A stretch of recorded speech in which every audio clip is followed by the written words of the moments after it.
Okay, meet again with me, Best Viper.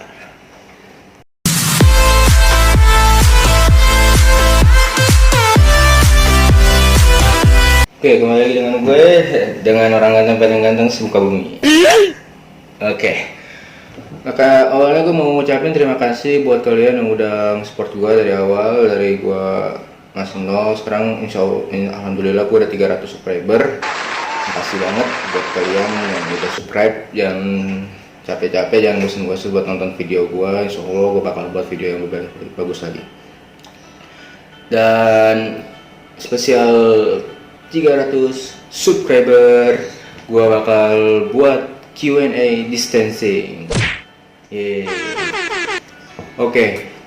Jadi spesial 300 subscriber ini gue mau buat kayak konten Q&A gitu buat 300 subscriber gue. Jadi gue bakal PC teman-teman gue yang jauh. Jadi kan karena gue agak bisa keluar rumah, gue bakal video call teman-teman gue yang di rumah, dan gue bakal tanya Q&A tentang social life dia, real life, tentang hobi dia, dan semoga kalian suka.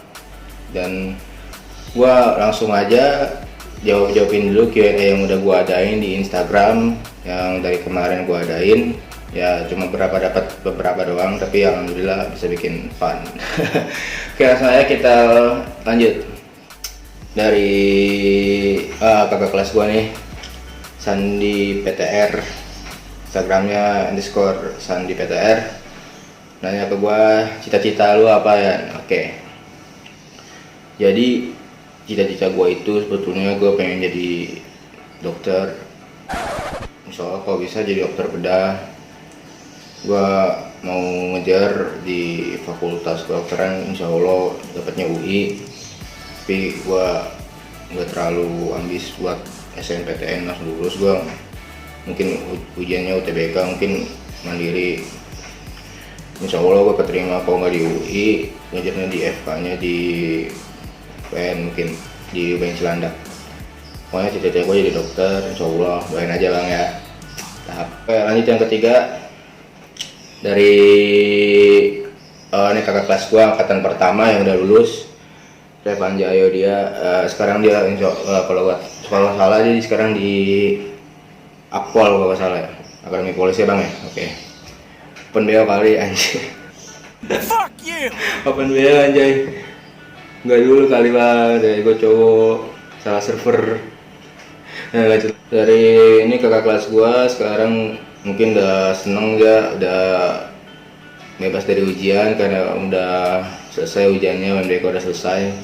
Ya, teman gua Lavina Bekova, biasa dipanggil Koko kalau di sekolah, ke kelas gua saik abis, yoi. Dia nanya masih suka selang. Maaf banget bang, gua bukan user selang anjay, gua user kamera. Oke, best bang. Oke lanjut. Ini dari teman gue yang anak IPS nih, pengguna jari gue 01 ada skor. Kalau mandi udah lu bersihin dulu mendingnya. Kayak lendirnya gitu ya. Gue mah gak main di situ bang, mainnya aman, bersih, mantap. Oke, dari selanjutnya dari teman Instagram gue, @MSTP 13. Apakah sanggup berteman dengan mantan tanpa melibatkan perasaan? Asik. Sebetulnya berteman dengan mantan bilang cukup dewasa juga sih kalau kata gue. Kalau lu bisa berteman apalagi dengan mantan lu tuh, keren banget bang. Soalnya jarang ada yang kayak gitu, tapi kalau lu bisa, lu dewasa banget bang, asli keren. Gue juga sebetulnya masih berteman sama banyak mantan gue. Gue kadang sering chat sama dia, gue tanya kabarnya, oke, bagus, fine, oke. Karena gue tahu sebatas teman doang, gue udah punya, dia udah punya, jadi just friend, oke. It's good. Jaresun _ Jangkung. How about sabun? Oh, sabun. I think sabun is solid liquid. Licin. So good.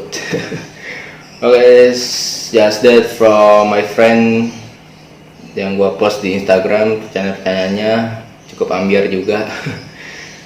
Oke, langsung aja itu pembuka dari gua. Selanjutnya gua bakal VC teman-teman gua dan gua bakal tanya social life-nya, oke? Yang pastiin jangan cuma sampai stop di sini karena banyak teman gue yang bakal gua VC. Langsung aja ditonton. Next. Oke, jadi kali ini gue bakal telepon teman gue, Sigit, teman collab gue. Langsung aja. Dia juga YouTuber juga sama kayak gue. Halo bro. Halo bro. Halo. Halo. Tes. Ada suara? Ada. Oke, bagus. Suara gua ada nggak? Ada bagus. Oke, mantap. Oke. Gimana kabar lu? Baik. Emang lagi Ya, lu lagi gimana? baik juga, lumayan, insya Allah baik, alhamdulillah. Lu lagi ngapain aja di rumah emang? Lagi ngedit video nih. Sekarang. Video apaan? Ya, video konten buat YouTube. Oh, game apa? Ya, game. Oh, game. Mantap, itu view lu cepet banget, keren bener itu. Mantap. Iya dong. keren. Terus lu di rumah ngapain aja? Terus, Di rumah ngapain aja? apa bro? Di rumah ngapain aja? Di rumah gua itu record, terus edit, terus makan, tidur, gitu doang bro. Oh gitu. Oh iya. Terus kata lu gimana sih kalau misalnya buat YouTube itu supaya berkembang gitu, channel bagus gitu, kontennya apa yang mesti perhatiin gitu?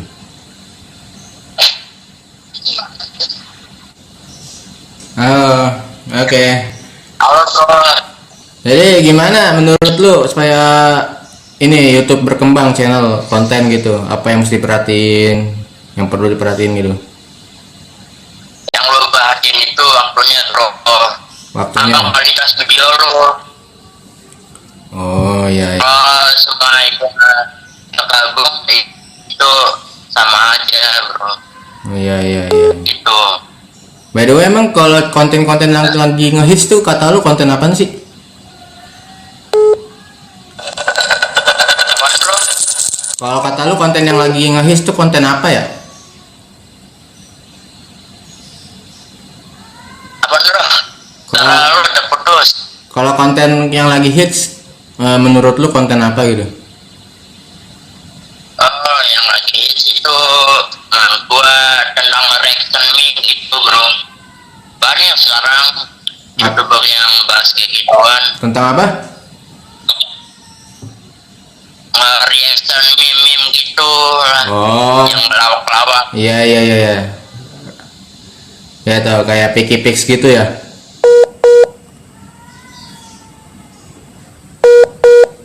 Oke, sepertinya koneksinya agak hilang. Ini sinyal.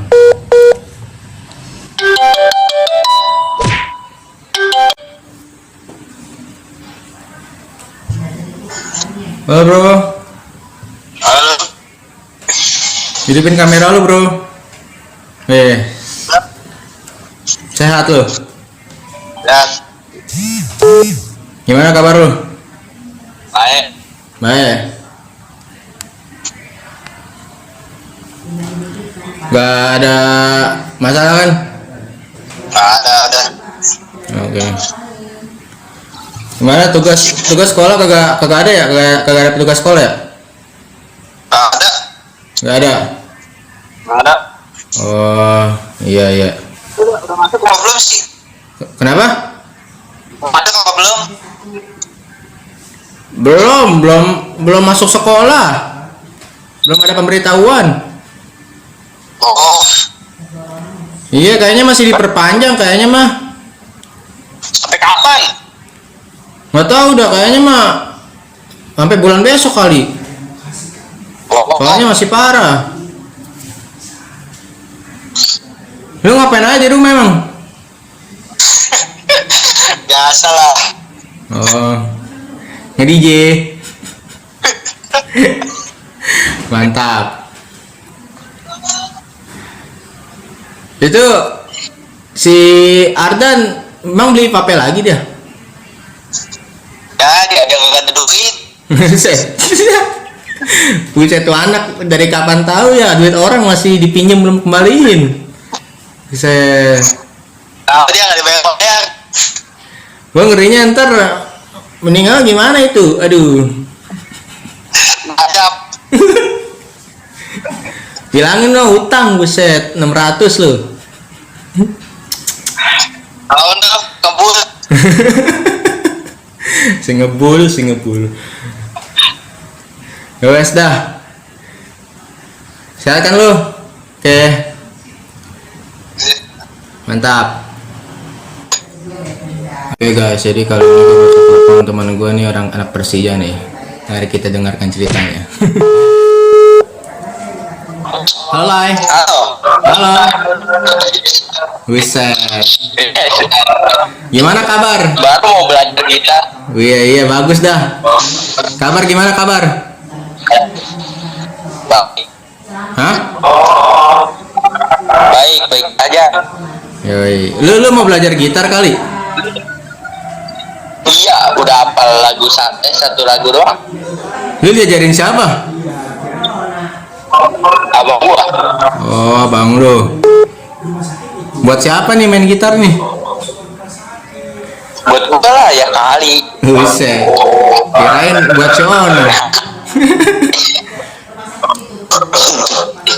Persija gimana? Kalian buat Persija kabarnya gimana Persija? Persija kabarnya gimana? Alhamdulillah baik, dia berkembang Iya. dari tahun sebelumnya. Iya.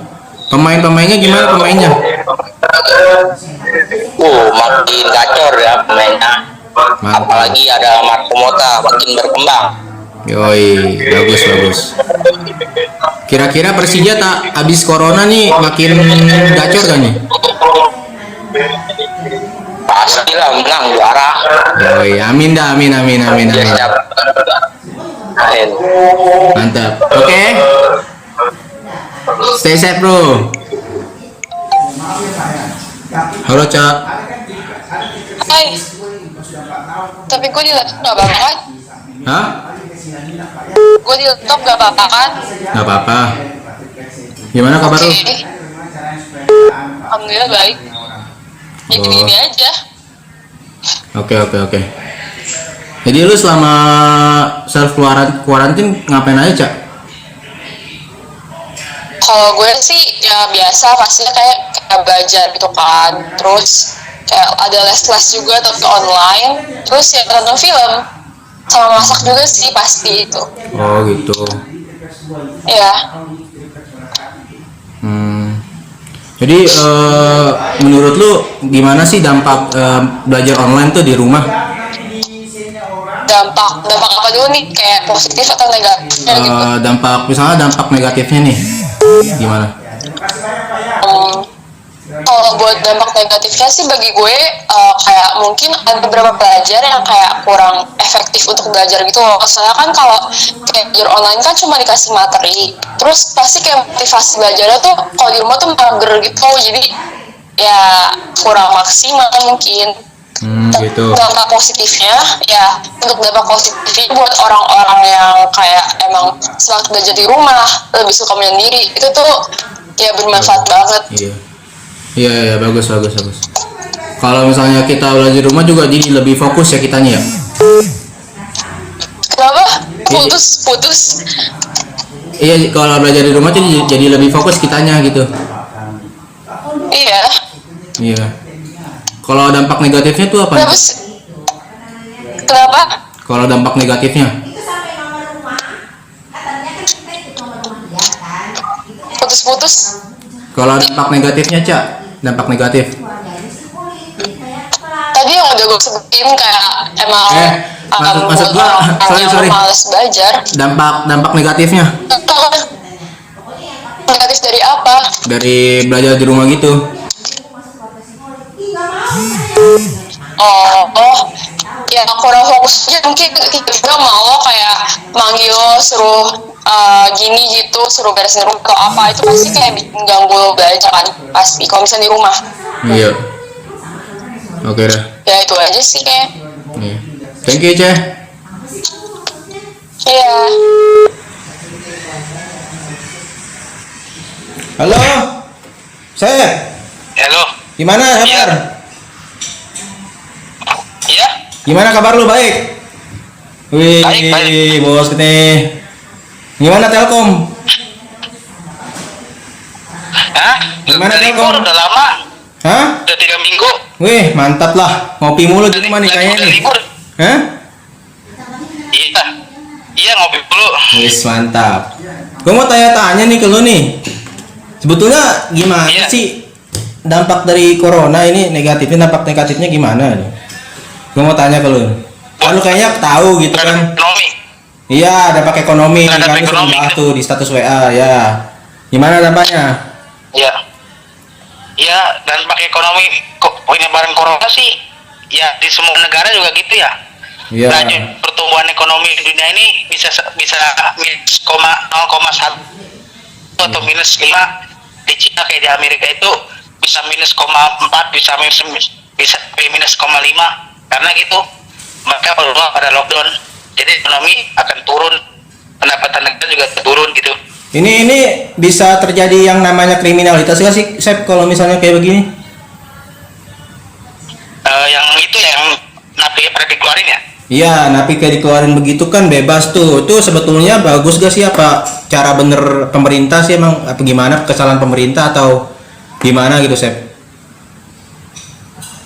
Menurut gue sih kalau buat nyolong lagi, kalau itu tergantung pribadi masing-masing ya. Soalnya kan itu kan perilaku dia. Kalau menurut gue sih, kalau buat sekarang ya untung nggak untung sih. Tapi kalau menurut gue sih mending nggak usah dikeluarin. Mendingan kalau alasannya buat apa penjaranya penuhan gitu, orangnya kenapa nggak buat lagi gitu. Jadi biar apa namanya, biar napinya itu Iya, bisa biar kena gitu. iya, kalau enggak mesti dipantau aja, misalnya kan mesti radius berapa dia mesti bebasnya, jangan sampai bebas bener gitu, diawasin gitu. Minimal radius berapa dari penjara Iya, gitu kan, dari lapas gitu kan. Iya, tapi kan kalau kayak gitu sih, kalau kayak gitu kan jadinya nggak ada yang bisa ngejamin gitu. Siapa yang ngejamin kalau misalnya dia napinya itu nolong lagi gitu? Kan nggak ada yang Iya. bisa ngejamin. Iya Masa juga. iya para polisi napi pantau beribu-ribu orang kan nggak mungkin seluruh Indonesia, susah pasti. Iya. Enggak, maksud gua itu jangan dilepas begitu aja. Jadi mesti dibatasin juga batas mana dia boleh lepasnya, batas mana dia boleh bebas gitu. Diawasin juga dari polisinya, jangan main lepas-lepas aja begitu. Maksudnya kan ada perjanjian dulu, emang kalau misalnya dia berlaku begini lagi apa sanksinya, setuju Iya. gitu dia, pada setuju kayak gitu kan. Ini kayak gitu maksud gua. Iya, Iya. iya. Jadi menurut lu nih ekonomi Indonesia bakal membaik lagi gak? Misalnya 2 bulan ke depan gitu. Ekonominya. Iya. Kalau tergantung sih, kalau mulai coronanya udah reda, ya mungkin 2-3 bulan ke depan boleh lagi sih pertumbuhan ekonominya. Ya, amin, amin, amin. Nah, yang dilihat dari sumber di berita itu ya, kayak di CNBC itu, dulunya ekonomi Indonesia itu tumbuh 5,3% terakhir itu kalau nggak salah. Sekarang cuman 1% atau 0,01%, minus 0,01% gitu. Untuk sekarang. Ya dah. Makasih ya, Sep ya. Iya. Sehat lus. Iya. Mantap. Salam Malmaka. Iya. Satu SMP dulu sama gua. Namanya Rifki, dulu dia satu SMP. Dia jago banget kayak soal motor. Jadi kali ini gua bakal tanya jawab tentang motor sama dia. Semoga dia angkat telepon.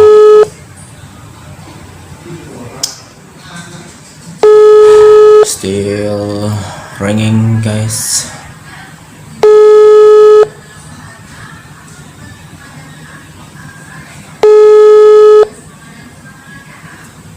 Still ringing, still ringing. Bro. Halo, Ya. halo. Yes, mantap. Lagi ngapain lu? Ya. Ya. Itu bis. Wah, ini. Bentar. Apa? Itu kelar bikin like. Oh, Bisa ala-ala lah. bahannya dari apa aja tuh? banjir ini. Hah? Bahannya dari apa aja bro? Biasa. Dari apa?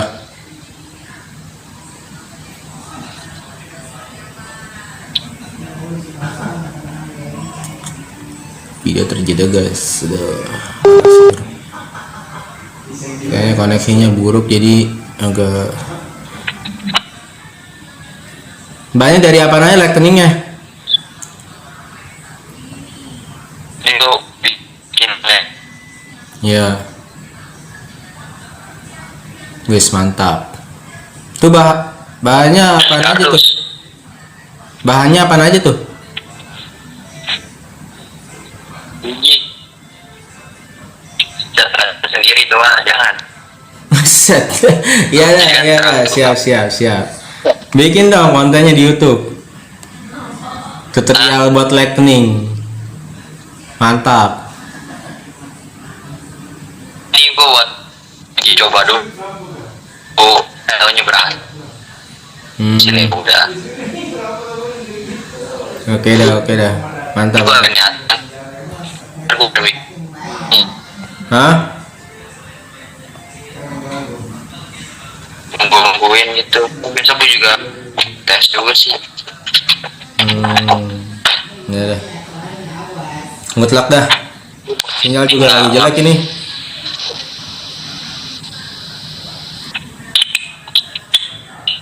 Dulu ya. Sinyalnya jelek. Gua udah nge-VC teman-teman gua tuh tentang bagaimana kehidupan dia di rumah, tentang ekonominya, tentang belajar online. Oke. Jadi kali ini gue bakal interview guru gua bagaimana dampak PSBB di Indonesia dan daerah sekitarnya. Langsung aja cek selanjutnya. Pak. Waalaikumsalam warahmatullahi wabarakatuh ya. Kabar sehat Pak? Alhamdulillah sehat, luar biasa. Ian gimana? Sehat? Sehat Pak. Jadi begini Pak, saya mau menanyakan tentang bagaimana dampak PSBB di sejumlah daerah di Indonesia. Pertama-tama saya mau bertanya tentang dampak positif PSBB. Oke, dampak positif PSBB ya. Iya. Jadi menurut saya PSBB itu kan pembatasan sosial berskala besar. Itu memang salah satu cara yang dilakukan pemerintah.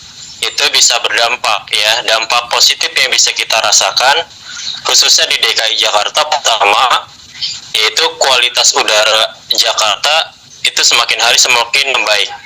Artinya polusi udara itu semakin hari di DKI Jakarta menurun. Itu yang pertama yang kita rasakan sebagai warga Jakarta. Iya. Lalu yang kedua itu tingkat keharmonisan, artinya tingkat keharmonisan kita di keluarga itu semakin erat.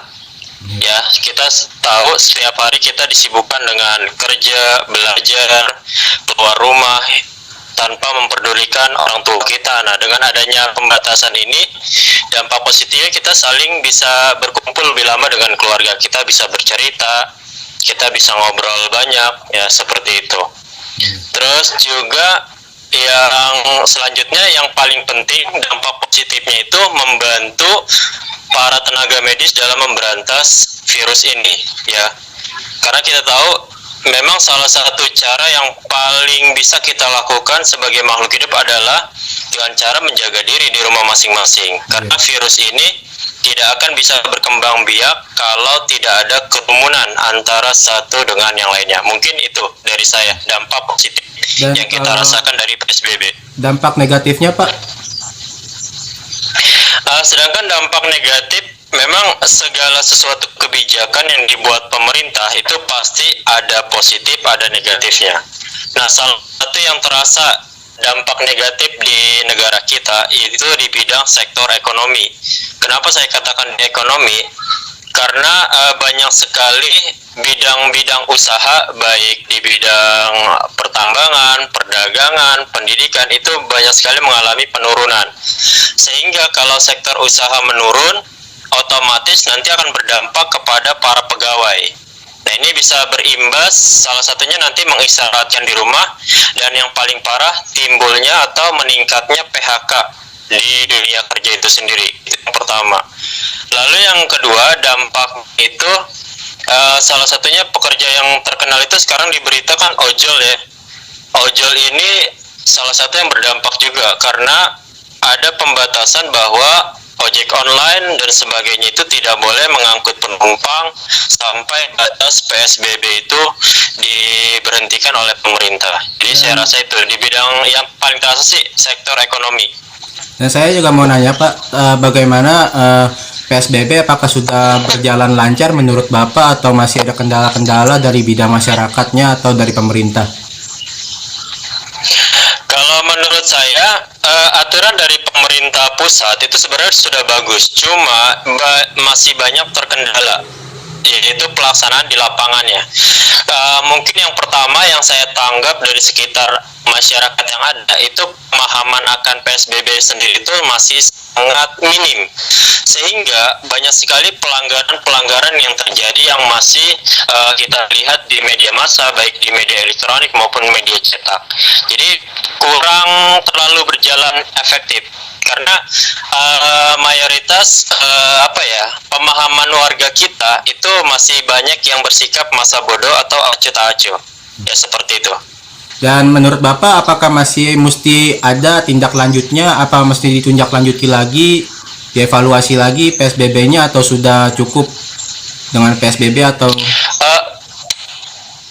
Ya, kalau menurut saya perlu ada evaluasi. Artinya evaluasi dari masing-masing perwilayah. Itu pengaturan dari yang tindak tegas ya. Kalau saya tindak tegas itu kalau misalkan PSBB itu diberlakukan, kalau masih ada pelanggaran yang dibuat oleh masyarakat itu perlu. Karena di negara kita ini sistemnya itu nggak sekaligus ya, artinya PSBB-nya itu masih berlaku per wilayah. Jadi per wilayah misal DKI lebih dahulu menerapkan PSBB, tiba-tiba nanti nyusul di Tangerang, nyusul lagi di Depok. Jadi tidak serempak. Jadi untuk penanganan ini kurang efektif. Jadi harus ada evaluasi dari setiap pemerintah daerah maupun pemerintah pusat. Ya, menurut Bapak, Ya, seperti itu. sebetulnya garda terdepan dalam bidang penanganan COVID-19 itu siapa Pak? Apakah masyarakatnya ataukah bidang pemerintah ataukah medis? Ya, kalau berbicara mengenai garda terdepan, justru garda terdepan itu ya orang yang langsung berkecimpung dengan si penderita. Ya, garda terdepan itu adalah tim medis yang ada di negara kita. Tapi garda terdepan itu tidak hanya terpaku pada tenaga medis saja, sebenarnya kita juga termasuk ya. Kita garda terdepan dalam artian kita membantu mereka untuk mencegah virus ini dengan cara itu stay di rumah. Jadi tetap di rumah sampai ada pemberlakuan atau peraturan baru yang dibuat pemerintah apakah virus ini benar-benar hilang ya. Jadi kita tidak hanya berpaku pada tim medis, sebenarnya kita semua punya peluang sebagai garda terdepan untuk memberantas virus ini ya, seperti itu. Makasih Pak ya atas waktunya. Semoga sehat. Oke, sama-sama. Assalamualaikum. Amin ya, sama-sama, mudah-mudahan cepat pulih ya. Amin.